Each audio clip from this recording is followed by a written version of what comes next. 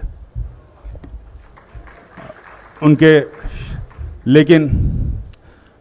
3 جولائی 1948 کو اب وہ اپنے کیمپ میں میٹنگ کر رہے تھے. میٹنگ کرنے کے بعد نکلے، ظاہر سی بات ہے پاکستان کی فوج کے نشانے پہ تھے وہ، اور پاکستان نے ایک 25 پاؤنڈ کا گولہ ان کے اوپر ڈائریکٹ داغا اور وہیں وہ شہید ہو گئے تھے. حالانکہ شہادت کے وقت انہوں نے کہا تھا کہ میں تو جا رہا ہوں لیکن یاد رکھنا کہ اس سرزمین کا ایک بھی ٹکڑا کسی دشمن کے ہاتھ میں نہ جانے پائے.